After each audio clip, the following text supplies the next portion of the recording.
mengiringi usia ke-4 tahun ini, banyak hal yang dalam catatan positif agar memberikan pelayanan yang optimal, yang diantaranya tadi RSUD Pandega Pangandaran telah melaksanakan akreditasi.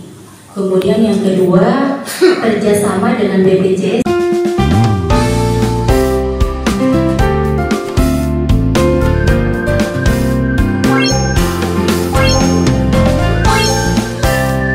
Alhamdulillahirrabbilalamin, bertepatan dengan hari ini usia RSUD Pandega Pangandaran genap 4 tahun. Usia yang relatif muda mengiringi laju pembangunan yang masif di Kabupaten Pangandaran. Sebagaimana diketahui bahwa berdirinya RSUD Pandega Pangandaran merupakan langkah yang strategis bagi kesejahteraan masyarakat Kabupaten Pangandaran, dan tentunya sebuah tangan dingin dari kepemimpinan Bapak Haji JJ Wiradata sebagai Bupati Kabupaten Pangandaran, di mana keselarasan visi dan misi Kabupaten Pangandaran serta keberpihakannya kepada masyarakat Kabupaten Pangandaran khususnya di bidang kesehatan yang diwujudkan dalam bentuk rumah sakit yang menjadi kebanggaan warga Kabupaten Pangandaran. Bapak dan Ibu hadirin sekalian yang berbahagia, sebagaimana diketahui, sebagai daerah otonom baru tidak mungkin dapat membangun rumah sakit yang megah dengan keterbatasan anggaran yang ada.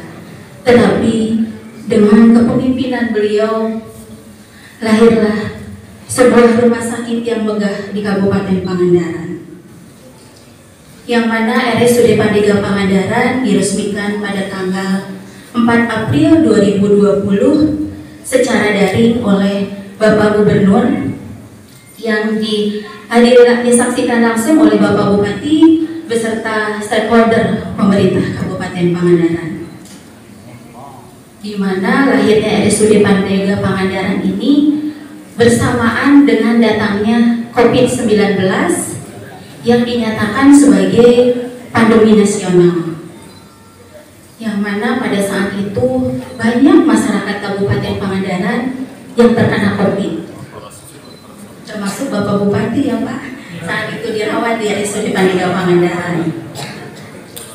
Banyak masyarakat terkena COVID tentunya membutuhkan perawatan, baik itu perawatan rawat inap biasa maupun perawatan di ruang intensif. Bahkan banyak masyarakat yang saat itu ketika terkena COVID meninggal.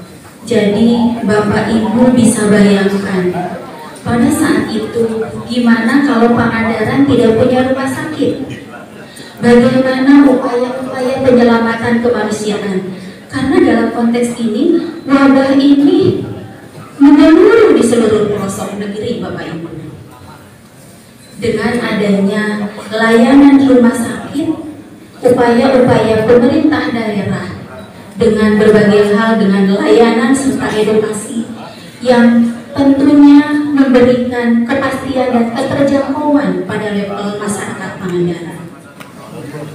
Bapak dan Ibu hadirin sekalian yang berbahagia, mengiringi perjalanan RSUD Pandega Pangandaran, tentunya keberpihakan Bapak Bupati beserta stakeholder Kabupaten Pangandaran tidak berhenti sampai di situ.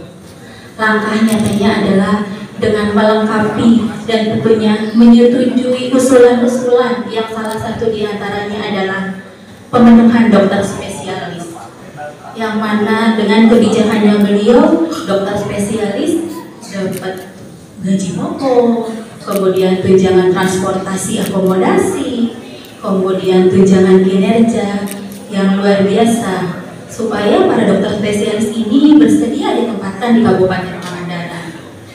Dan tentunya Bapak Bupati juga melengkapi sarana dan prasarana agar rumah sakit Pandega ini dapat mengejar ketertinggalan dengan meminimalkan gapnya dengan rumah sakit yang berada di wilayah Jawa Barat agar sejajar Bapak Ibu.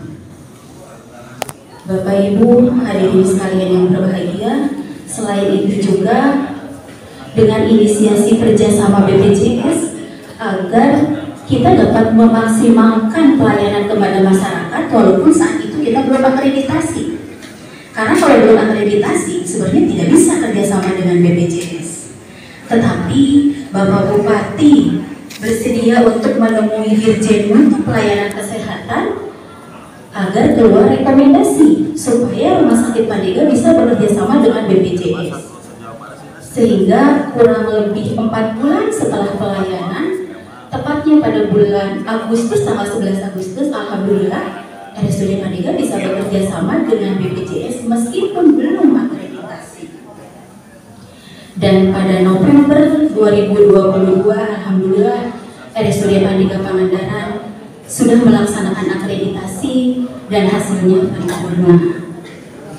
Tentunya hal ini tidak lepas dari peran yang sangat besar dari Bapak Bupati dan juga seluruh stakeholder pemerintah Kabupaten Pangandaran. Februari tahun 2016, ketika saya menginjakan kantor saya pertama, dan saya ajak ngobrol semuanya, apa yang hendak kita lakukan?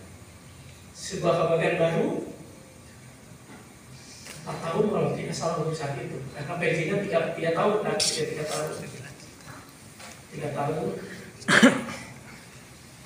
Anggaran juga terbatas. Maka yang disimpulkan dari tempat itu, Pak Sekda masih Pak Mahfud ya, Pak Mahfud, Pak Mahfud masih Pak Bapeda, Kostal, karena pindah dari mana?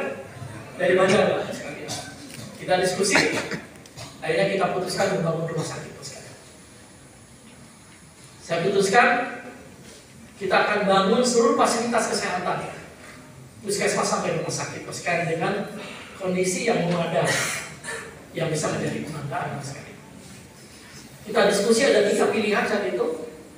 Kita bangun rumah sakit yang kecil, asal ada rumah sakit, yang sedang atau yang seperti ini sekarang. Saya katakan saat ini yang besar. Walaupun resikonya uangnya nggak ada sekalian. Karena rumah sakit ini dibangun, fisiknya menghabiskan 260 miliar lebih sekalian. Ya. Saya mencoba meyakinkan semua pihak pas kalian ya dibangun, uang belum ada sekalian.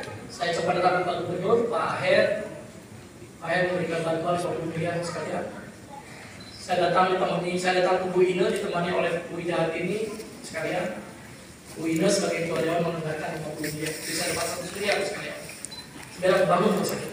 Abdullah Haris melaporkan untuk Global TV Aktual dari Pangandaran, Jawa Barat.